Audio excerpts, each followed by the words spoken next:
बे समाव मोनसे गोनां रादाब पर्बतजरा ओनसोलनि रायजो राजाफोरखौ एबसुनि सायाव फोथायनाय लाखिनो खावलायदों मिरु एबसुनि आफादगिरि दिपेन बर'आ। एबसुआ जेब्लाबो हारिनि सार्थआव रायजो राजानि सुबिदा उसुबिदा आरो मुलाम्फाखौ नोजोर होनानै खामानि मावो होननानै रोखा खालामदों आफादगिरि दिपेन बर'आ। पर्बतजरायाव आदानि ग्रुपनो थार्मेल पावार प्लान्ट प्रजेक्टनि मुङाव बिटिआर खुंथाया हा हगारनो नागिरनायनि सायाव आफादगिरि दिपेन बर'आ माखासे दाबिफोर दिखांदों आरो गोनां बाथ्रा बुंदों। आफादगिरि दिपेन बर'आ खौरां बिजोंनि गेजेरजों दाबि खालामदों दि आदानि ग्रुपनि थार्मेल पावार प्लान्ट प्रजेक्टखौ पर्बतजरायाव गायसनोब्ला रायजो राजानि जेबो खहा जानो मोना। बेजों लोगोसे बेयाव बिटिआर ओनसोलनि आरो ओनसोलारि सुबुंफोरा थार्ड आरो फोर्थ ग्रेडनि साख्रिखौ मोननांगोन।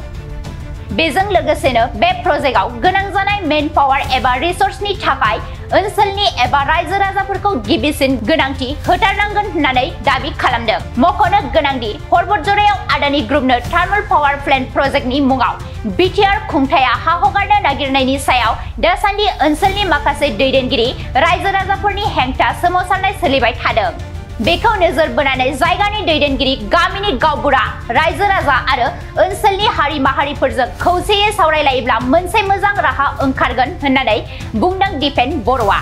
ओनसोलाव जौगाथायबो नांगौ, फेक्टरि इन्डास्ट्रिफोरखौ नांगौ जाहाथे इयुन जोलैफोरा जिउ राहा दानायनि खाबुखौ मोननो हायो होननानै बुंथिदों आफादगिरि दिपेन बर'आ। दिनै मिरु एबसुनि आफादगिरि दिपेन बर'आ थार्मेल पावार प्लान्ट प्रजेक्टनि थाखाय हा हगारनो नागिरनायनि सायाव क'क्राझार जिल्ला एबसु आरो बासबारि दख'रा एबसुजों लोगोसे ओनसोलनि माखासे मेलेमजिबि सुबुंफोरजों गुवारै सावरायहैदों। थार्मेल पावार प्लान्ट प्रजेक्टआ मा आरो बिनि गेजेरजों बासबारि एबा पर्बतजरा ओनसोलनि रायजो राजाजों लोगोसे बड'लेण्डनि आरो बिटिआर सरकारनि मा मुलाम्फा जागोन बेनि सायाव गुवारै सावरायहैदों आरो बेनि जायगाफोरखौबो नायदिंहैदों होननानै फोरमायदों मिरु एबसुनि आफादगिरि दिपेन बर'आ।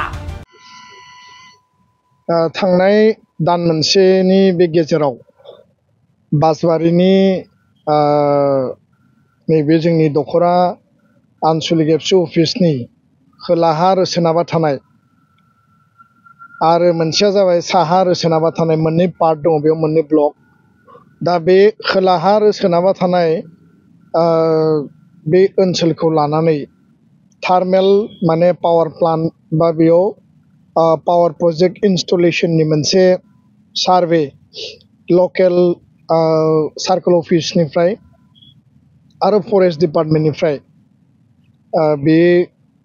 माखासे जि मोनसे परिबेस आरो परिस्थिति बेयाव जि मोनसे एसेसमेन्ट सोलिबाय थादों बेखौ लानानै लकेल जोंनि बासबारि पर्बतजरा ओनसोलनि रायजो राजानि गोसोआव मोनसे जेब्लाबो सोंलु आरो बिथांमोननि गोसोआव मोनसे सन्देह बे थासारिखौ जोङो मेडियायाव बा जोंनि आनसलिक एबसु अफिसनि बा जिल्लानि क'क्राझार जिल्ला बासबारि आनसलिकनि गेजेरजों मिरु आफादनिसिम बे रिपर्टिं जादों आरो बेखौनो सरजमिन तदन्त ग्राउन्ड रिपर्ट कालेक्शन खालामनो थाखाय आसलते बे मा प्रजेक्ट आरो बेजों बासबारि ओनसोलनि रायजो राजा पर्बतजरा साब डिभिजन एन्टायार बिटिआर ओनसोलनि बा काउन्सिलनि सरकार बा जोंनि ओनसोलाव मा मुलाम्फा जागोन आरो बेयाव मा बहायनो नागिरदों बे खोथाखौ लानानै आङो दिनै क'क्राझार जिल्ला एबसुनि आफादगिरि गाहाय नेहाथारि गासै टीम आरो बासबारि आनसलिक एबसुनि आफादगिरि गाहाय नेहाथारि जोंनि एबसुनि टीम आरो लकेल माखासे जि इन्टेलेक्सुवेल दङ जोंनि वेल विजार्सफोर दङ बिथांमोनजों आङो बासबारि आनसलिक एबसु अफिसाव सावरायदों आरो बे ओनसोलखौबो खेबसे आङो गावनि मेगनजोंनो नायदिंदों। खोथाया जाहैबाय जे जि जायगायाव दा जों गसंनानै दङ बिनि साहा आरो सोनाबा अलरेडि बेयाव 2400 बिगास अफ माने लेन्ड रेलवे कच फेक्ट्रि जोंनि 2020 बड' पिस एकर्डनि बे क्लज बायदियै बेयाव रेलनि दाबा बानायग्रा जि मोनसे फेक्ट्रि बेखौ इस्टाब्लिशमेन्टनि थाखाय अलरेडि रेलवे मिनिस्ट्रिया फाइनान्सियेल सेंसन खालामखाबाय आरो बेनि गासै सार्भे प्लेन इस्टिमेट प्रप'जेला सोलिगासिनो दङ। खोब गोख्रै समनि गेजेरावनो रेलवे कच फेक्ट्रिखौ बेयाव गायसननाय जागोन। बे खोथाया माने क्लियार आरो बे जोंनि दाबि एकर्डनि मोनसे स्पिरिट बायदियै बेयो लिरनाय बायदियै जानो थांगासिनो। गुबुन मोनसे बे एकर्डआव गैयामोन किन्तु आसामाव गुबुन गुबुन जायगायाव माखासे इन्डास्ट्रि माखासे बेबायदि डेभेलपमेन्टेल प्रजेक्ट्सफोरनि दा बे अबस्थायाव जोङो नुबाय थादों आरो एडभान्टेज आसाम 2.0 आसाम सरकारा खुंनायनि उनाव बे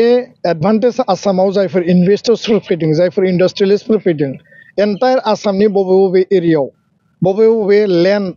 बबे जायगायाव बेखौ गायसनगोन बेखौ लानानै आसाम सरकार भारत सरकार बा जायफोर इनभेस्टर्सफोरनि गेजेराव आरो लोगोसे लकेल जि काउन्सिल सरकार दङ जेरै कार्बि आंलं डिमा हासाव बिटिआर बे माखासे ओनसोलाव हानि रिक्वायरमेन्ट नागिरनायखौ जों नुदों दा बेनिनो मोनसे पार्ट हिसाबै बेयाव माखासे हा नागिरनानै बेनि एसेसमेन्टखौ खालामदों होननानै जों मिथिदों दा दुलाराय बर' फरायसा आफादनि खोथाया बेनो स्पस्ट जे लकेल इन्ट्रेस्टखौ लानानै जोङो जेब्लाबो कनसार्न रायजो राजाया जाहाथे कुनु जेंनायाव गोलैनाङा रायजो राजानि ग्रिभेन्सेसखौ जोङो नायदों नाथाय बे ओनसोलाव जि एरियाखौ बिथांमोना प्रप'ज खालामदों माखासे नांजाबनाय गामि दङ किन्तु दासिम आङो जि तथ्यखौ मोन्दों कुनु हिउमेन हेबिटेसन बा गामि दानानै थानाय बे ओनसोलफोर हिउमेन हेबिटेसन बा गामि दानानै थानाय बे ओनसोलफोरखौ बेयाव सरजाबनायनि खोथायानो फैयाखै इन्डास्ट्रिखौ नांगौ जोङो डेभेलपमेन्टनि बिरोधि नङा किन्तु लकेल इन्ट्रेस्टखौबो नायनांगोन आरो दुलाराय बर' फरायसा आफादा जातिनि सार्थआव लकेल इन्ट्रेस्टनि सार्थआव जेब्लाबो जों खामानि मावबोदों हाया जिहेतु ट्रान्सफार्ड साबजेक्ट बिटिसिआ बिनि मालिक आसाम सरकारा बिटिसि सरकारनियाव हानि रिक्वायरमेन्टखौ बिदिं जानांगौ आरो बेखौ लानानै जों सरकारजों सावरायगोन आरो बेयाव जुदि थार्मेल पावार प्रजेक्ट जायोब्ला बे प्रजेक्टआ साक्सेसफुलि दाथ' जास्ट इनिशियेल स्टेज लेन्डनि बेयाव बे साइटआ सुइटेबल जागोन ना जाया बे हाजों कमिउनिकेसना जागोन ना जाया बे गासै बेयाव एसेसमेन्टआ सोलिबाय थादों दा बेखायनो जुदि बेयाव थार्मेल स्टेसन जायोबा एक नम्बरा जाबाय रायजो राजानि जेबो उसुबिदा गैयाबासिनो थार्मेल पावार प्रजेक्टखौ इनस्टलेसन खालामनायाव जोंहा जेबो बुंनो गोनां गैया किन्तु रायजो राजानि उसुबिदाया जाहाथे फैनाङा सेकेन्ड प्रायर जोंनि लकेल इन्ट्रेस्टआ जाबाय जे ग्रुप डि आरो ग्रुप 3 थार्ड आरो फोर्थ ग्रेडनि बे रिक्रुटमेन्ट आरो एपइन्टमेन्टआव ओनसोलनि बिटिसिनि आरो बासबारि आरो पर्टबजरा ओनसोलनि क'क्राझार डिस्ट्रिक्टनि बिटिसिनि रायजो राजा जोंनि यां जेनेरेसना बे एमप्लयमेन्ट मोननांगोन आरो बेयाव जिखिनि लकेल लेभेलनि मेन पावार बा रिसोर्सफोरनि प्रयोजन जागोन बे बिथिङाव जाहाथे लकेल इन्ट्रेस्टआ प्रायरिटि मोनो बेबायदि नङा जे बेयाव प्रजेक्ट बनायगोन गासैबो बाहेरनिफ्राय फैगोन फार्स्ट क्लास रेंकनि बा हायार अफिसियेल अथ'रिटियाथ' बाहेरनिफ्राय फैखागोनखा दा बेखायनो जोङो प्रेक्टिकेलि मिडियायाव जिखौ नुदों जोंनियाव जि रिपर्टिं सहैदों बेयाव गोबां गेप दङ माखासेखौ प्रभ'क खालामनायबो जों नुदों आरो रायजो राजाया एबसुनि सायाव बिसास लाखि रायजो राजाया जि ग्रिभेन्सेस दङ लकेल काउन्सिल सरकारा रायजो राजानि ग्रिभेन्सेसफोरखौ एड्रेस खालामनांगोन रिड्रेस खालामनांगोन आरो बेयाव गावबुरा गामिनि आफादगिरि गाहाय नेहाथारि आरो लकेल जि कमिउनिटि दङ गासैजोंबो रायलायोबा बेयाव एमिकेबल मोनसे सलुसन ओंखारगोन बे बाथ्राखौनो आङो दिनै बुंबाय दा बेखायनो अथेन्टिक आरो राइट तथ्यखौ लानानै जों हाबा मावलांनांगोन जोंनो डेभेलपमेन्टबो नांगोन इन्डास्ट्रिबो नांगोन जाहाथे जोंनि फिउचार जेनेरेसना बेयाव एमप्लयमेन्ट अपरचुनिटिखौ मोननो हायो जेरैबायदि रेलवे कच फेक्ट्रियाव जोंनि हाजार हाजार जायफोरा ITI पास जानाय दङ जायफोरा टेक्निकेल साइडआव माने क्वालिफिकेसन दङ बा बेयाव मेन पावारनि गोबां स्किल्ड आरो आनस्किल्ड लेबारनि बेयाव प्रयोजन जागोन रेलवे कच फेक्ट्रियाव थार्मेल पावार प्लान्ट जायोब्लाबो जोंहा गुबुन गुबुन जायगायाव जों जिखौ नुदों स्किल आनस्किल लेबारनि प्रयोजन जागोन लोगोसे साख्रि बाख्रिखौबो मोनो जाहाथे जों लेबार क्लासावल' थाया आरो कुनु गामिया जाहाथे बेयाव डिस्टार्ब जाया गामिया जेरै दङ बिदिनो थानांगौ आरो गामिखौ बाद होनानैसो जिखिनि एरिया दा माने आनइउटिलाइज जानानै दङ बेरेन लेन्ड हिसाबै गोलैनानै दङ ना बियो रिजार्भ फरेस्ट ना बियो PRF बियो दा बेरेन लेन्ड आनअथराइज माने फरेस्टनि बा काउन्सिलनि अथ'रिटियाव दङ